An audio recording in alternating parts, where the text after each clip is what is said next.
नमस्कार, मी सेजल पुरवार. या बातमीपत्रात तुम्हा सर्वांचं स्वागत. बरं, तुम्ही जास्तीत जास्त ओला, उबर किंवा रॅपिडो सारख्या ऑनलाईन सुविधांचा वापर करतात का? जर करत असाल तर ही बातमी आवर्जून बघा, कारण ओला, उबर, रॅपिडो कंपन्यांना गर्दीच्या वेळांमध्ये मूळ भाडं दुपटीपर्यंत वाढवण्याची परवानगी देण्यात आली आहे. 1 जुलै रोजी रस्ते वाहतूक आणि महामार्ग मंत्रालयानं जारी केलेल्या मोटर व्हेकल ॲग्रिगेटर गाईडलाईन्सनुसार ही परवानगी आता देण्यात आली आहे. त्यामुळे आता भाडं वाढवण्याची कमाल मर्यादा ही मूळ भाड्याच्या 1.5 इतकीच होती, पण आता ती दुप्पट करण्यात आली आहे. याचा परिणाम प्रवाशांच्या खिशावर निश्चितच होईल. पुढील 3 महिन्यांमध्ये हे सुधारित नियम लागू करावे या सूचना अनेक राज्यांना देण्यात आल्या.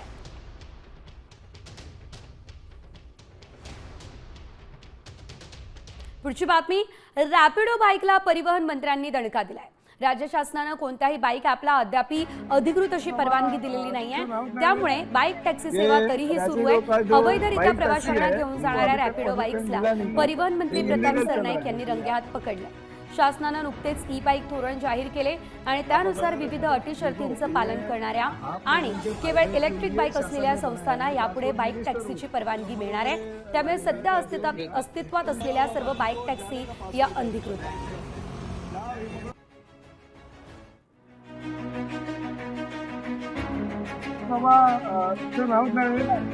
ये रैपिडो का जो बाइक टैक्सी है उसको अभी तक परमिशन मिला नहीं है, ये इलीगल चल रहा है. आणि यानंतर बातमी सध्या राजकीय वर्तुळातून गाजत असलेली, कारण विजय मेळावा होणार आहे आणि विजय मेळाव्याच्या निमंत्रण पत्रिकांचे बॅनर झळकत आहेत. मुंबईमध्ये शिवसेना भवनासमोर बॅनरबाजी झाली आहे. 5 जुलै रोजी ठाकरे बंधूंचा विजय मेळावा आहे. हिंदी सक्तीचा GR रद्द केल्यानंतर हा विजयोत्सव साजरा केला जातोय.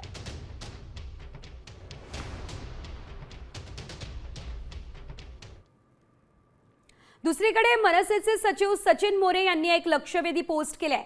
2 लढवय्या भावांची गोष्ट पाहायला नक्की या. ठाकरे बंधूंच्या एकत्र येण्यावरून आता हा व्हिडिओ आहे. या व्हिडिओमधून मनसेचा कार्यकर्त्यांना हा संदेश पाहायला मिळतो.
तर 2 लढवय्या भावांची ही गोष्ट आहे आणि बघायला नक्की असा हा संदेश देण्यात आलेला आहे. यानंतर पुढची बातमी आपण सविस्तर बघूयात. खरं तर मराठी माणसांसाठी राजकारण करणारे ठाकरे बंधू 19 वर्षांनंतर, होय तब्बल 19 वर्षांनंतर एकाच व्यासपीठावर एकत्र दिसणार आहे. आतापर्यंत दोन्ही पक्षाचे कार्यकर्ते आणि दुसऱ्या फळीतील नेते या आधीच एकत्र आले. हा मेळावा युतीची नवी सुरुवात ठरणार का, याकडे संपूर्ण राज्याचं लक्ष लागलेलं आहे. पाहूयात या संदर्भातला हा विशेष रिपोर्ट.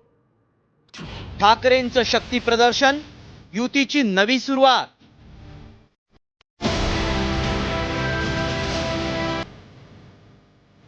राज उद्धव यांचं दुसरं जाहीर निमंत्रण.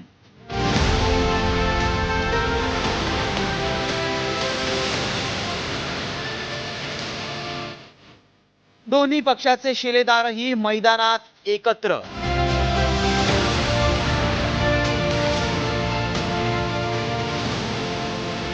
ही सुरुवात आहे असं म्हणत ठाकरे बंधूंनी 5 जुलैच्या मेळाव्यासाठी दुसरं जाहीर निमंत्रण मराठी बांधवांना दिलंय.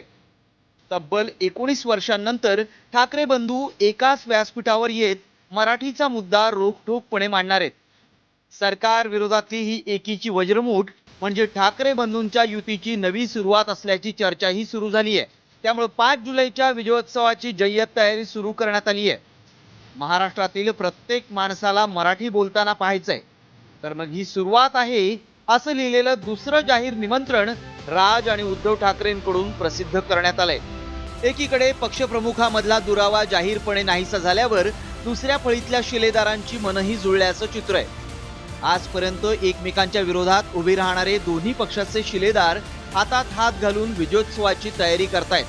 त्यामुळे मराठी माणसाच्या मुद्द्यांसाठी पुन्हा ठाकरे ब्रँड महाराष्ट्रात कणखरपणे उभा राहतोय. ठाकरे बंधूंच्या या विजयी मेळाव्यात नेमकं काय होणार आहे पाहूया. आम्ही आज एकत्र पाहणी केली आहे. या कार्यक्रमाचं निमंत्रण माननीय उद्धव ठाकरे, राज ठाकरे यांनी महाराष्ट्रातल्या तमाम मराठी माणसाला दिलेलं आहे. त्याचं नियोजन सगळे एकत्र बसून करू आणि एकदा फुल अँड फायनल सगळं ठरलं की आपल्यासमोर पुन्हा एकदा येऊन सांगू. जरी आयोजक ठाकरे बंधू असले तरी देखील हा मराठी माणसाचा कार्यक्रम आहे, मराठीसाठीचा कार्यक्रम आहे. सन्माननीय ठाकरे बंधूंनी खुलं विनंती निमंत्रण संपूर्ण महाराष्ट्रातल्या मराठी बांधवांना दिलेलं आहे. एकंदरीत खरं पाहता ही जागा कमीच पडणार आहे याची आम्हाला पूर्ण जाणीव आहे, परंतु नाईलाज आहे कारण पाऊस आहे. मला असं वाटतं की जी काही जागा आहे त्या जागेमध्ये त्यांची सुरक्षता वगैरे सगळ्या पाहूनच त्या जागेचा उपयोग करण्यात येणार आहे आणि उत्तम प्रकारे हा 2 बंधूंचा मेळावा होईल. त्याच्यात इतरही सगळे लोक सहभागी. वरळी डोममध्ये सकाळी 10 वाजता विजयी मेळावा होणार आहे. एकनाथ शिंदे, अजित पवार यांनाही मेळाव्याचं निमंत्रण देण्यात आलंय. सर्वपक्षीय नेत्यांची भाषणं होण्याची शक्यता आहे. दोन्ही पक्षाचे नेते मराठीचा मुद्दा प्रखरतेनं मांडणार आहेत. पालिका निवडणुकीच्या पार्श्वभूमीवर युतीच्या घोषणेची शक्यता आहे. विधानसभा निवडणुकीत उद्धव ठाकरे आणि राज ठाकरेंच्या पक्षाशी झालेली अवस्था पाहता वरळी डोम मधला हा मेळावा कार्यकर्त्यांचं मनोबल वाढवणारा ठरणार आहे. त्यामुळे पालिका निवडणुकीच्या अनुषंगानं पक्षप्रमुखांसह दुसऱ्या फळीतील नेत्यांचं झालेलं हे मनोमिलन पक्षाच्या वाढीसाठी फायद्याचं ठरण्याची शक्यता आहे. 5 जुलैच्या मेळाव्यात दोन्ही पक्षाचे पक्षप्रमुख नेमकी काय भूमिका घेतात यावर मनसे आणि ठाकरे सेनेचं राजकीय भवितव्य ठरणार हे निश्चित. रिपोर्ट साम टीव्ही न्यूज.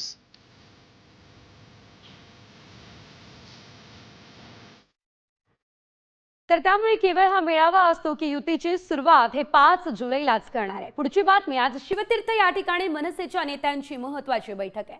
दुपारी 12:30 वाजता मनसे अध्यक्ष राज ठाकरे यांच्या अध्यक्षतेखाली ही बैठक खरं तर पार पडेल. या बैठकीसाठी मनसेचे नितीन सरदेसाई, बाळा नांदगावकर, अविनाश अभ्यंकर आणि संदीप देशपांडे उपस्थित राहतील. 5 जुलैच्या वरळी डोम इथे होणाऱ्या विजयी मेळाव्यासंदर्भात ही बैठक होते.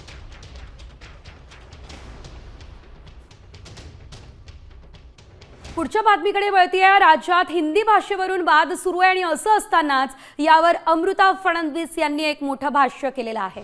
महाराष्ट्रासाठी मराठी नंबर 1 आहे, त्यात वादच नाहीये असं त्या म्हणाल्या. तर इंग्लिश आणि हिंदी भाषा ही तितकीच गरजेची आहे असंही त्यांनी या दरम्यान म्हटलंय. महाराष्ट्रासाठी मराठी नंबर 1 जरुरी आहेच, याच्यात काही वाद नाही. पण जर आपल्याला पूर्ण हे विश्वात आपल्याला लोकांशी जर एक संवाद साधायचे तर इंग्लिश पण जरुरी आहे, जे आपण महाराष्ट्रात ठेवलेलं आहे.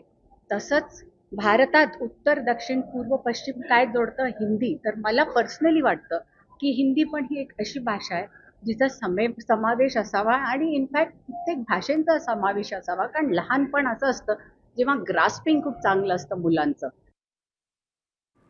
नाशिकमध्ये ठाकरेंच्या शिवसेनेला आणखी एक मोठा धक्का बसलाय. बघा, पुन्हा एकदा नाशिकमध्ये ठाकरेंच्या शिवसेनेला खिंडार पडलाय. ठाकरेंचे 2 खंदे शिलेदार भाजपमध्ये प्रवेश करणार असल्याचं कळतंय. उपनेते सुनील बागुल आणि नवनियुक्त महानगर प्रमुख मामा राजवाडे आज भाजपमध्ये प्रवेश करतील. दरम्यान 2 दिवसांपूर्वीच एका मारहाण प्रकरणामध्ये सुनील बागुल आणि मामा राजवाडे यांच्यावरती गुन्हा दाखल करण्यात आलेला होता. तर भाजपमध्ये प्रवेश करावा म्हणून त्यांच्यावर खोटे गुन्हे दाखल करण्यात आले असा गंभीर आरोप संजय राऊत यांनी केलेला आहे. महत्त्वाचं म्हणजे मामा राजवाडे यांना अगदी काही दिवसांपूर्वीच नाशिकचं ठाकरेंचं महानगर प्रमुख पद देण्यात आलं होतं आणि आता ते देखील भाजपमध्ये प्रवेश करत आहेत. दरम्यान संजय राऊतांनी नेमकं काय ट्विट या संदर्भात केलेलं आहे आपण बघूयात. नाशिकमध्ये शिवसेना पदाधिकाऱ्यांवर आधी खोटे गुन्हे दाखल केले, पोलीस अटक करतील म्हणून हे सर्वजण फरार झाले आणि हे सगळे फरार आज भाजपमध्ये प्रवेश करताय. जमवाजमव पार्टीने महाराष्ट्राची वाट लावली आहे. सत्ता, पैसा, दहशत, दुसरं काही नाही असं संजय राऊत म्हणत आहे.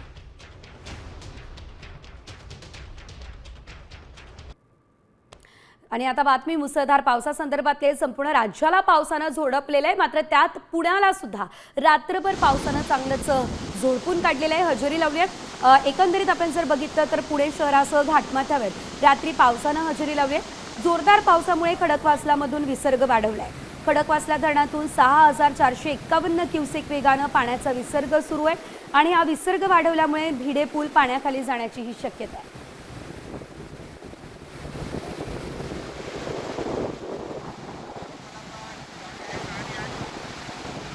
सलग 14व्या दिवशी गोदावरीच्या पाणी पातळीमध्ये वाढ झाली आहे. रामकोट आणि गोदाघाट परिसराला पुण्याच्या पाण्यानं वेढा घातलेला आहे. दुतोंड्या मारुतीच्या गुडघ्यापर्यंत पाणी साचलंय, तर गंगापूरमधून 2000 पेक्षा अधिक क्युसेक वेगानं पाण्याचा विसर्ग जो आहे तो सातत्यानं सुरूच आहे.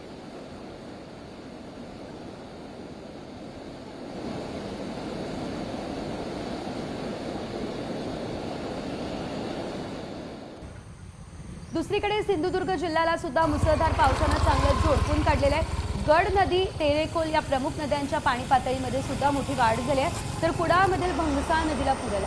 त्यामुळे कुडाळ गुलमोहर एसटी डेपो कुडाळ रेल्वे स्थानक मार्गावर पाणी साचलेले आणि या ठिकाणी गुडघाभर पाणी साचलेलं असून या पाण्यातूनच नागरिकांना वाट काढावी लागते.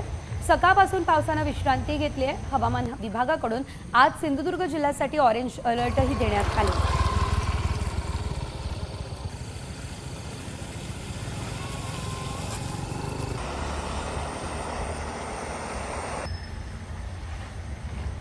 पुढची बातमी. रहिवाशी इमारतीमधील संरक्षक भिंत कोसळली आहे. नवी मुंबईमधील ऐरोली सेक्टर 20 मधली ही घटना आहे, तर भिंत पडतानाचा थरार सीसीटीव्हीत चित्रित झालाय. बाजूला सुरू झालेल्या बांधकामामुळे ही भिंत कोसळली. भिंतीला लागून उभ्या असलेल्या दुचाकी देखील खड्ड्यात पडलेल्या आहेत.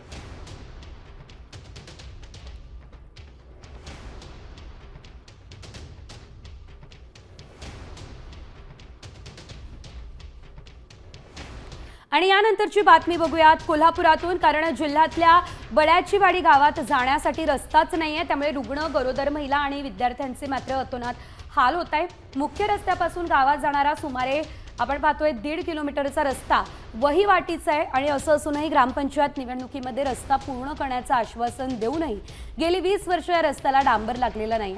हसन मुश्रीफ यांच्या आश्वासनांचं काय, असा प्रश्न इथले ग्रामस्थ यांना दुसरा विचारतायत. कुठूनही ऑप्शन नाहीये जाण्या येण्यासाठी. यांच्या शेतात पण जनावरांना चारा आणण्यासाठी आमच्या आजोबा पंजोबापासून इथे लोक वसाहत करत आहे आम्ही, आणि आम्हाला गावात येण्या जाण्यासाठी दळणवळण करण्यासाठी पर्यायी मार्ग नाही. व आमचा जो मार्ग आहे ते भरपूर चिखल होतो प्रमाणात. आजारी व्यक्तींना दवाखान्यात वेळेवर न नेल्याने जीवितहानी होण्याची शक्यता आहे.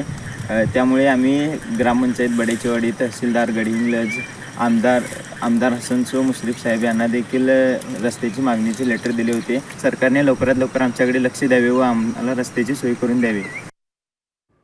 बीडमध्ये वाल्मिक कराड समर्थकाला बलात्काराच्या प्रकरणात आता अटक झाली आहे. नानासाहेब चौरे असं या आरोपीचं नाव आहे.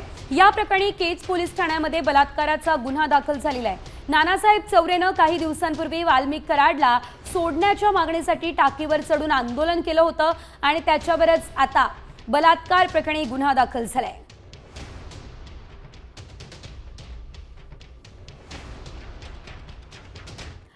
पुण्यातून धक्कादायक बातमी आहे आणि पुन्हा एकदा पुण्याला हादरवणारी घटना आहे. संतापजनक. कोंढव्यामध्ये ही घटना घडली आहे. तोंडावर स्प्रे मारून एका तरुणीवर बलात्कार करण्यात आलाय. आरोपीने आधी बलात्कार केलाय आणि नंतर तरुणीसोबत सेल्फी काढून मी परत येईन असा मेसेजही टाईप करून ठेवलाय. दरम्यान हा आरोपी कुरिअर बॉय म्हणून आल्याची प्राथमिक माहिती आहे. या संदर्भात स्थानिक पोलीस ठाण्यामध्ये गुन्हा दाखल झालाय. आरोपीचा शोध सध्या सुरू आहे. पुण्याला हादरवणारी घटना पुन्हा एकदा घडली आहे. पुण्यात चाललंय तरी काय हा प्रश्न उपस्थित झालाय, कारण थेट घरात घुसून कुरिअर बॉय बनून हा व्यक्ती आलेला होता आणि मी पुन्हा येईन असं हा व्यक्ती सांगूनही गेलाय. पुढची बातमी महत्त्वाची आहे. अजित पवार यांच्या राष्ट्रवादीचे आमदार संग्राम जगताप यांना जीवे मारण्याची धमकी आली आहे. जगताप यांचे खासगी स्वीय सहाय्यक सुहास शिरसाट यांच्या मोबाईलवरती धमकीचा मेसेज आलाय.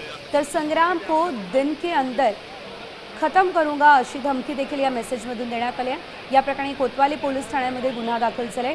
गेल्या काही दिवसांपासून हिंदुत्वाच्या मुद्द्यावरून घेतलेल्या आक्रमक भूमिकेमुळे ते चर्चेत आहे. संग्राम को 2 दिन के अंदर खतम करूंगा असा मेसेज आलेला आहे. जीवे मारण्याची धमकी या दरम्यान देण्यात आली आहे.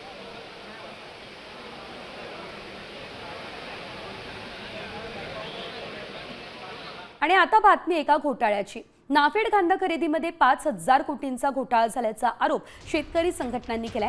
नाफेड NCCF मार्फत 20 लाख टन कांदा खरेदी करण्यात आलाय. हा कांदा कोणत्या दरानं खरेदी केला याची चौकशीची मागणी शेतकऱ्यांनी केलेली आहे. या संदर्भात नाशिकच्या जिल्हाधिकाऱ्यांना निवेदनही दिलंय. त्यामध्ये सरकारनं बाजार समित्यांमधून 3,000 रुपये प्रति क्विंटल कांदा खरेदी करावा आणि खरेदी केलेला कांदा याची देशांतर्गत विक्री करण्यापेक्षा त्याची निर्यात करावी अशी मागणी या दरम्यान करण्यात आलेली आहे.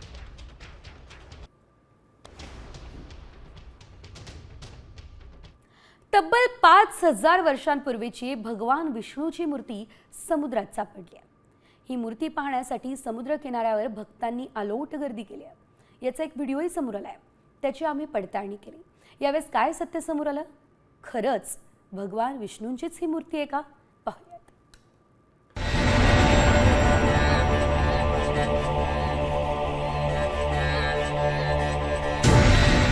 व्हायरल व्हिडिओ पाहून तुम्हालाही नक्कीच आनंद झाला असेल, कारण भगवान विष्णूची मूर्ती सापडलीये असा दावा करण्यात आलाय.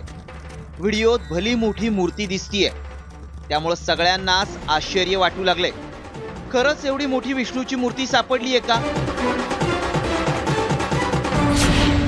समुद्रात सापडली भगवान विष्णूची मूर्ती. मूर्ती पाहण्यासाठी भक्तांची प्रचंड गर्दी. व्हायरल व्हिडिओ मागचं सत्य काय?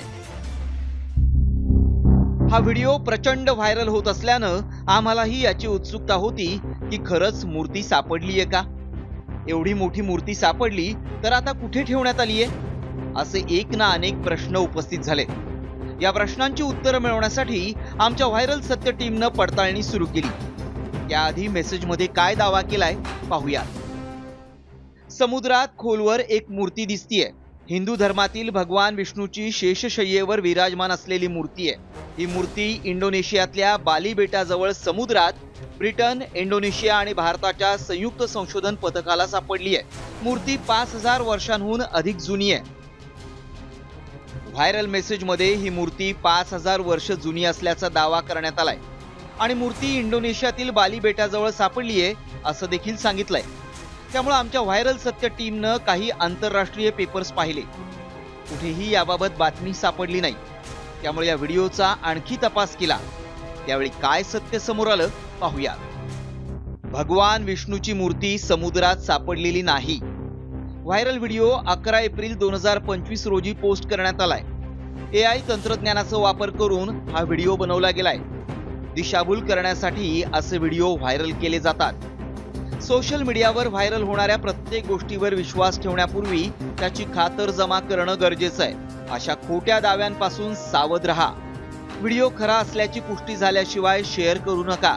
आमच्या पडताळणीत समुद्रात भगवान विष्णूची मूर्ती सापडल्याचा दावा असत्य ठरलाय. शिवाजी शिंदे, साम TV, मुंबई. पाकिस्तानी सेलिब्रिटी क्रिकेटपटूंच्या सोशल मीडिया खात्यावरची बंदी आता उठवण्यात आली आहे. पहलगाम दहशतवादी हल्ल्यानंतर भारतानं पाकिस्तानी कलाकार, अभिनेते आणि क्रिकेटपटू यांची समाज माध्यमांवरची खाती ही भारतात बंद केली. आता मात्र हे सोशल मीडिया खाते भारतात पुन्हा दिसायला लागल्यात. मात्र सरकारने अद्याप ही बंदी उठवल्याची कोणतीच अधिकृत घोषणा केलेली नाही आहे. या संदर्भात आपण जर बघितलं तर अनेक मोठ्या सेलिब्रिटीजचे खाते, सिंगरचे खाते बंद करण्यात आलेले होते जे भारतात दिसत नव्हते. मात्र आता ही खाती पुन्हा एकदा भारतात दिसत आहेत.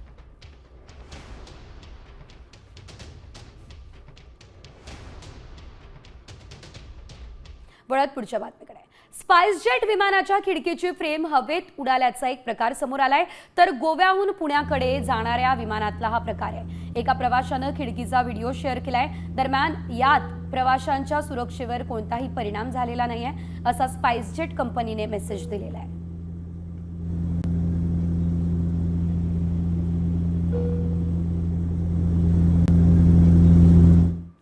वळूयात पुढच्या बातमीकडे.